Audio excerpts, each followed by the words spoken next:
अस्मै घ्रंस उत वा य ऊधनी सोमं सुनोते भवते द्युमाम् अपापसत्रस्ततनुष्टिमुहते तनु शुभ्रं मघवायः कवासखः। ॐ यो अस्मै घ्रंस उत वा य ऊधनी सोमं सुनोति भवते द्युमाम् अपापसक्रस्ततनुष्टिमुहति तनु शुभ्रं मघवायः कवासखः। तनु शुभ्रं मघवायः कवासखः।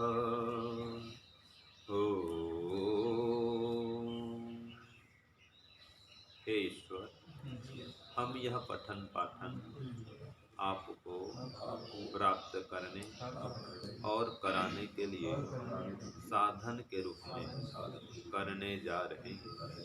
इस कर्म को और इसके कर्म फल को भी आपको अर्पित करते हैं। ओम शांति शांति शांति। सबको सादर नमस्ते। आज का जो मंत्र है वो कहता है कि वास्तव में जो ईश्वर का भक्त होता है वो कैसा होता है, ईश्वर भक्त का लक्षण क्या है और विषयासक्त का लक्षण क्या है। देखो, एक तरफ कौन है विषयासक्त और एक तरफ कौन है ईश्वर भक्त। तो दोनों में क्या अंतर होता है, दोनों में कैसा कैसा लक्षण होता है, ये आज के मंत्र में एकदम स्पष्ट कर दिया है। ठीक है। और देखा जाए तो ये जो फिल्मी हीरो हीरोइन है इनकी भी चर्चा आज है। यह हम अपना अर्थ निकालेंगे। जो कैसा आया है वेद मंत्र में, कोई फिल्मी हीरो हीरोइन की बात नहीं है, लेकिन जो लक्षण उनमें होता है उसकी चर्चा आ गई है। तो हम कह सकते हैं कि परमात्मा को पहले ही पता था कि ऐसे लोग एक्टिंग बाज बनेंगे, अपने को सजाने में संवारने में, बढ़िया बढ़िया कपड़ा लत्ता पहनने में मग्न रहेंगे। ये मंत्र कहता है। तो आज के लोग कैसे होते हैं और ऋषि महर्षि लोग कैसे होते हैं, ये दोनों की चर्चा आज के मंत्र में हम पढ़ेंगे। तो देखो, सबसे पहले कहा कि जो ऋषि महर्षि होते हैं, ईश्वर भक्त होते हैं, वो कैसे होते हैं। तो मंत्र में कहा जी, यह घ्रंस उत वा यह ऊधनी, जो व्यक्ति दिन रात, ठीक है, दिन हो चाहे रात हो, सदैव ईश्वर की भक्ति में लीन रहता है। सोमम सुनोति, सोम परमात्मा की जो स्तुति करता है, सुनोति स्तुति, उसकी स्तुति करता है, भक्ति करता है दिन रात, वो सच्चा भक्त है। ठीक है। तो ईश्वर का सच्चा भक्त कौन हुआ, जो दिन हो चाहे रात हो ईश्वर की भक्ति में लीन रहता है, वो ईश्वर का सच्चा भक्त है। ये लक्षण है, ये ऋषि महर्षियों का लक्षण है। वो ईश्वर की भक्ति में लीन रहते हैं। और भक्ति माने, ईश्वर भक्ति के दो अर्थ होते हैं। हाँ जी सूरज जी, पता है भक्ति के दो अर्थ होते हैं, कौन कौन से। एक तो सुबह शाम ईश्वर का ध्यान करना, ठीक है जी, और दिन में व्यवहार काल में उसकी आज्ञा का पालन करना, सेवा परोपकार वेद प्रचार करना, ये भी ईश्वर की भक्ति है। वो व्यवहार काल की बात है। तो ऋषि महर्षि दो ही काम करते हैं, व्यवहार काल में परोपकार करते हैं, वेद का प्रचार करते हैं, वेद का उपदेश करते हैं, ठीक है ना जी, वेद को बढ़ाने के लिए काम करते हैं दिन में, और सुबह शाम ईश्वर का ध्यान करते हैं। तो उनका दिन हो चाहे रात हो, ईश्वर की भक्ति में ही लीन रहता है, ईश्वर की आज्ञा पालन में ही वो तत्पर रहते हैं। ये ईश्वर की भक्ति है। ईश्वर की भक्ति माने ईश्वर की आज्ञा का पालन, ठीक है। वो दो प्रकार से होता है। आप सुबह शाम ध्यान करो, ये ईश्वर की भक्ति है। और व्यवहार काल में उसकी आज्ञानुसार सेवा करो, परोपकार करो, वेद प्रचार करो, ईश्वर भक्ति है। एकदम सरल। भज धातु से ही भक्ति शब्द बनता है। हाँ जी, भज सेवायाम। हाँ, भज धातु अभी वही बात है, भज सेवायाम, सेवा करना, परोपकार करना, ये तो भक्ति है जी। तो ये अर्थ हो गया। तो ये कौन हो गए? ऋषि महर्षि लोग। ये सच्चे ईश्वर भक्त ऐसे होते हैं, और वो ज्ञान पूर्वक भक्ति में लगे रहते हैं। ये भी याद रखना, अंधभक्ति नहीं करते, ज्ञान पूर्वक भक्ति करते हैं। सच्चे ईश्वर की सच्ची भक्ति करते हैं, झूठे ईश्वर की झूठी भक्ति नहीं करते। तो आप कहीं क्या झूठा ईश्वर भी होता है? हाँ, होता है जी। और झूठी भक्ति भी होती है। झूठा ईश्वर भी होता है और झूठी भक्ति भी होती है। कैसे? आप किसी कोई पत्थर को भी परमात्मा मान लेते हो, ये झूठा ईश्वर नहीं हुआ? और उसको सिंदूर चढ़ा देंगे, कपड़ा पहना देंगे, ये झूठी भक्ति नहीं हुई? ये झूठे ईश्वर, झूठी भक्ति। जिसको आपने बना दिया, ईश्वर मान लिया, वो कोई ईश्वर हो जाएगा जी? आपने बना दिया है। तो नहीं, हमारी श्रद्धा है, वो ऐसा कहे, श्रद्धा हमारी है, हमारी भावना है, तो ठीक है भाई, श्रद्धा करो। आप बालू को हलवा मान लो, श्रद्धा करो, खा जाओ। क्या बालू को हलवा खाने से हलवा बन जाएगा? वो श्रद्धा रखो उसमें, बालू में श्रद्धा रखो, भावना बनाओ हलवे की, क्या हलवा बन जाएगा? वो नहीं बनेगा। तो जब भावना बनाने से, श्रद्धा रखने से बालू हलवा नहीं बन सके, तो ये पत्थर परमात्मा कैसे बन जाएगा जी? वो झूठा ईश्वर है, उसकी भक्ति झूठी भक्ति। ये सच्चे ईश्वर भक्तों का लक्षण नहीं होता है। तो सच्चा ईश्वर भक्त जो होता है वो वेदोक्त ईश्वर की उपासना करता है।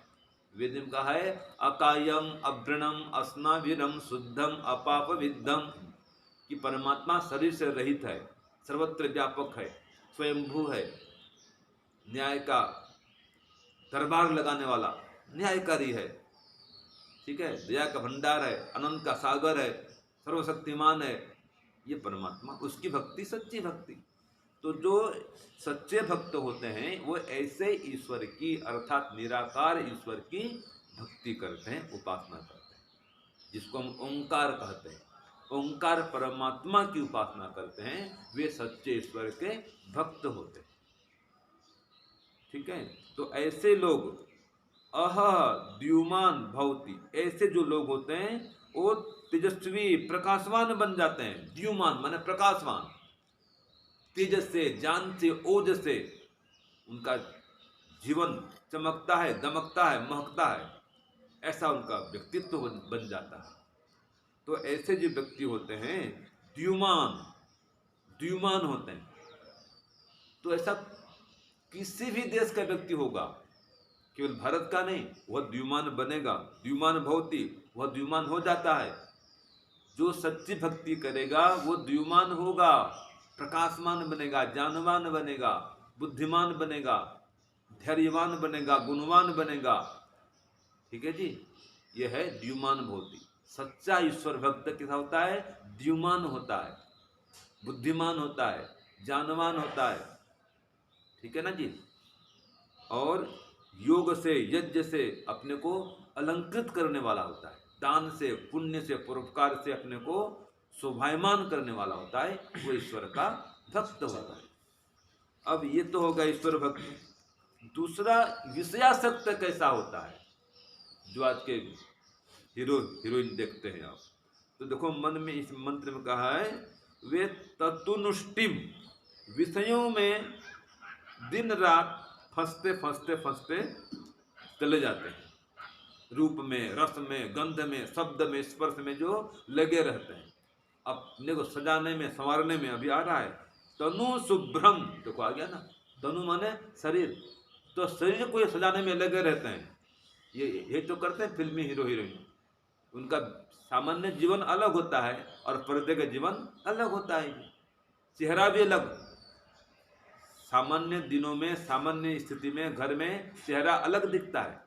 जब पर्दे में उतरते हैं तो वो लगा करके पाउडर, स्नो, क्रीम, ये हमारे ज़माने में हम पाउडर स्नो बोलते थे जी, सुना होगा आपने। आजकल तो ये क्रीम, वो क्रीम, ये लोशन, ये बॉडी लोशन, पता नहीं क्या क्या गया है, फेस क्रीम, ये पता नहीं क्या क्या गया है जी, है ना।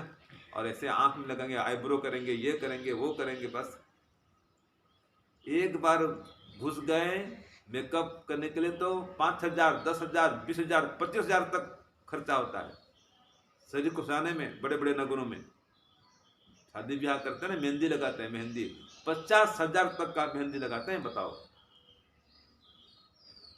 तो ये है जो अपने को सजाने में संवारने में लगे रहते हैं, ये विषयासक्ति। उनको कहा तनु शुभ्रम और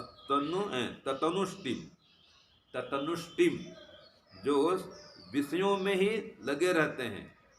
यहाँ पर कहा विषयों में दिनों दिन फंसते जाने वाले होते हैं, माने उनका दिन इसमें बीतता है, अच्छा देखने में, अच्छा खाने में, अच्छा सूंघने में। देखो ऐसे व्यक्ति अगर पास से गुजर जाएगा ना, वहाँ का जो वातावरण है वो सुगंधित बन जाएगा। देखा होगा आपने, आपसे टकरा जाए कोई ऐसे व्यक्ति तो आपके वस्त्र में उसकी सुगंधी आ जाएगी। ऐसे क्या लगाते हैं, सेंट लगाते हैं, अत्तर बोलते हैं, इत्र बोलते हैं। तो ये तो है, ये लोग विषयासक्त होते हैं। उस विषय तो है, गंध विषय नहीं है क्या? तो जो दिन भर इत्र लगाते हैं वो क्या है जी, विषयासक्त हुए कि नहीं बताओ? जो रूप को संवारने में लगे दिन भर, विषयासक्त हुए कि नहीं? रूप एक विषय है, तो जो रूप के विषय में, रस के विषय में, गंध के विषय में आसक्त होता है वो विषयासक्त। तो इन लोग क्या करते हैं, रूप में, रस में, और खाने पीने देखो कैसे खाना पीना करते हैं।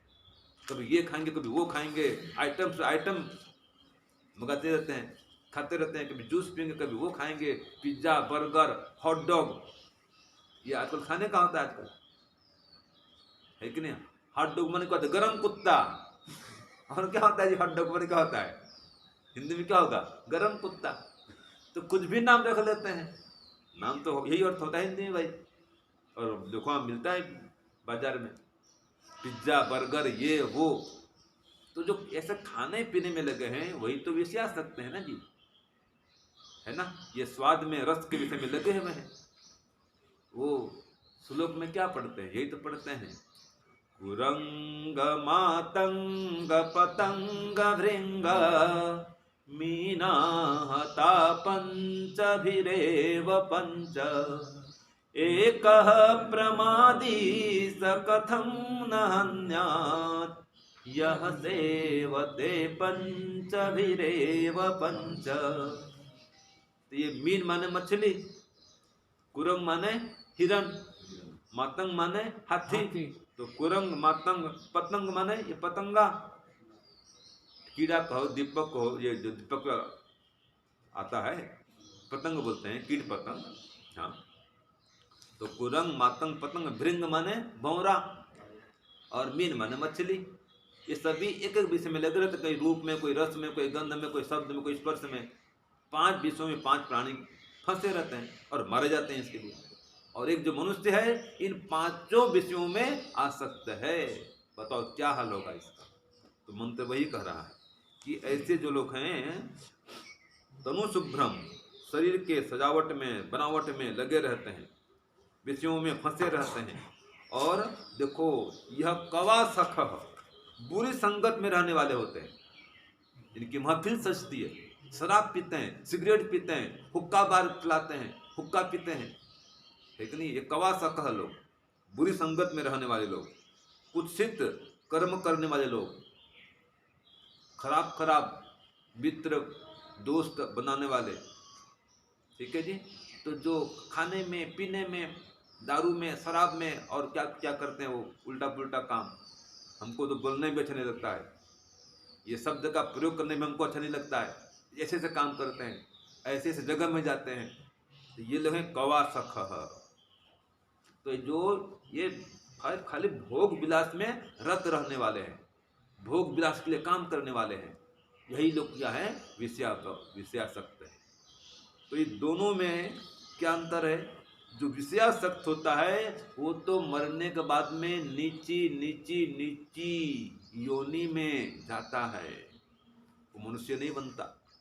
और जो ईश्वर भक्त होता है वो फिर से मनुष्य बनता है और मोक्ष की ओर बढ़ता है, और योगी ध्यानी बन जाए तो मोक्ष में चला जाता है, ठीक है जी। तो इसलिए कह दिया है कि जो निज काम करता है, निम्न काम करता है, उसको तो जो परम पिता परमात्मा ही क्या करता है, देखो सक्रह मघवा, वो जो सर्वशक्तिमान परमात्मा है, ऐश्वर्यवान परमात्मा है, ऐसे कुत्सित कर्म करने वालों को क्या करता है, वो अप अप होती, अप अप मन नीचे नीचे गिराता है। ठीक है, एक होता है उद्यानम ते पुरुष नावयानम, सुना आपने? तो उद्यानम माने उत्थान और अवयानम माने क्या है जी, गिरना, पतन। तो ऐसे जो नीच कर्म करने वाले होते हैं, परमात्मा उनको नीच योनि में भेजता है। ये तो कहा इसमें, उसको उनको मिटाता है, उनका विनाश करता है, अर्थात वो मनुष्य नहीं बनते।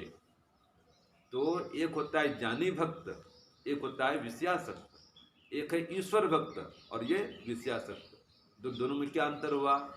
जो ईश्वर का भक्त होता है, ज्ञानी भक्त होता है, क्या करता है परमात्मा, उसको मोक्ष की ओर बढ़ाता है। लक्षण क्या उसका? वो दिन रात ईश्वर भक्ति में लीन रहता है। और ईश्वर भक्ति के दो अर्थ, पद्मनाभ जी, कौन कौन से? ईश्वर का ध्यान करना, ईश्वर का ध्यान करना, उपासना करना, ये एक अर्थ। दूसरा अर्थ व्यवहार ठीक करना, है ठीक व्यवहार करना, व्यवहार काल में ईश्वर की आज्ञा का पालन करना, सेवा पुरस्कार वेद प्रचार करना। तो जो ईश्वर भक्त होता है वो इस प्रकार से दिन रात ईश्वर की भक्ति में मग्न रहता है। ठीक है, वो सच्चा ईश्वर भक्त है, उसका लक्षण ये है। और जो विषयासक्त होता है, वहां पर कहा, यहाँ पर कहा तनु शुभ्रम, तनु माने शरीर, शुभ्रम शरीर को शोभायमान करने के लिए, शरीर को सुंदर करने के लिए लगा रहता है, ये विषयासक्त है। और क्या शब्द है इसके लिए? ततुनिष्टिम, उस दिन रात विषयों में ही फंसा रहता है, विषयों में आकर्षित होते रहता है। तो रूप में, रस में, शब्द में, गंध में, स्पर्श में वो आसक्त होता है, वो विषयासक्त है। ये दोनों का लक्षण बता दिया। तो इनमें से जो विषयासक्त है उसको परमात्मा नीचे नीचे की योनियों में भेजता है। ठीक है, जो पाप कर्म कर रहे हैं, परमात्मा भक्ति नहीं करते, खाली खाओ पियो मजाक करो में लगे हुए हैं, उनको निम्न योनि भेजता है। और जो ईश्वर भक्त होते हैं उनको मोक्ष की ओर अग्रसर करता है। तो आज दोनों का लक्षण स्पष्ट आ गया। तो इसके आधार पर हम कह सकते हैं ना जी कि इसमें चर्चा है फिल्मी हीरो हीरोइन की, हम अर्थ निकाल सकते हैं इसके आधार पर कि जो रूप में अपने को खुदाने में लगे हैं, रूप को बढ़ाने में लगे हैं, ब्यूटी जाते हैं, ब्यूटी पार्लर जाते हैं और जगह जाएंगे, रूप को चमकाने में लगे हैं, ठीक है ना, बढ़िया खाने पीने में खाने लगे हुए हैं, और अनेक अनेक प्रकार के सेंट, इत्र, अत्तर लगाते हैं। ये तो फंसे हैं रूप में, रस में, शब्द में, गंध में, स्पर्श में। उनका वहाँ जो उनके होते हैं ना, क्या बोलते हैं, सोफा सेट, जाकर बैठो, बैठते नीचे दब जाएंगे। जैसे हम यहाँ तो बैठे, आगे बैठ गए तो बैठ गए, और उनका देखो घर जाकर, उनके यहाँ जाओ, उनका सब वातावरण देखो, तो खाने के पीने के साधन देखो, डाइनिंग टेबल देखो, उनके सब चमक रहे हैं जी। ठीक है, सोफा सेट चमक रहा है, डाइनिंग सेट चमक रहा है, और नेकलेस सेट चमक रहा है, सब कुछ चमक रहा है, सभी सेट चमक रहा है। लेकिन उनके जीवन में अपसेट है माइंड, सब सेट है, सब कुछ सेट है, लेकिन माइंड अपसेट है। क्योंकि वेदों का सेट नहीं है, सभी सेट तो है। ठीक है, खाने पीने के बर्तन देखो, चम्मच के सेट होते हैं पूरा, छोटे से लेकर के बड़े तक चम्मच, देखा आपने, चम्मच स्टैंड, स्पून स्टैंड, सब सेट है जी, हर प्रकार सेट मिलेगा। बाथरूम भी जाओ तो एक ही कंपनी के, छोटा मग भी, बड़ा मग भी, और फिर बाल्टी भी, और बैठने के क्या बोलते हैं उसको, पाटला भी, देखा होगा आपने, एक ही कलर के चित्र, उसका भी सेट आता है। सब सेट, सभी के सेट हैं, लेकिन वेद के सेट नहीं है, इसलिए माइंड भी अपसेट है। तो ये जो विषयासक्त होते हैं, इनका लक्षण ये है कि भौतिक चकाचौंध में लगे रहते हैं, 5 इंद्रियों के विषयों में लगे रहते हैं, वो विषय आ सकते हैं। और जो ईश्वर भक्त होता है उसके घर में वेद का सेठ होता है, वेद का पठन पाठन करता है, ध्यान करता है, हवन करता है, स्वाध्याय करता है, सत्संग करता है, विद्वानों का सत्कार करता है, विद्वानों की सेवा करता है, विद्वानों को दान देता है, गौ माता की सेवा करता है, परोपकार करता है, ईश्वर की आज्ञा का पालन करता है। तो दोनों के संकेत आज के मंत्र में मिल गए हैं। तो परमात्मा को सब कुछ पता है कि कैसे कैसे लोग दुनिया में होंगे, हैं और होते थे, सब परमात्मा को पता है। तो इसलिए हम दोनों प्रकार के लोग को देखते हैं यहाँ पर भी। तो जो इस प्रकार के लोग हैं, भौतिकवादी हैं, उनसे बच के रहें, और आध्यात्मवादी जो लोग हैं इनका संग करें, तो जीवन का उत्थान होगा, मंगल होगा, कल्याण होगा। ओम शांति ओम। सबको सादर नमस्कार।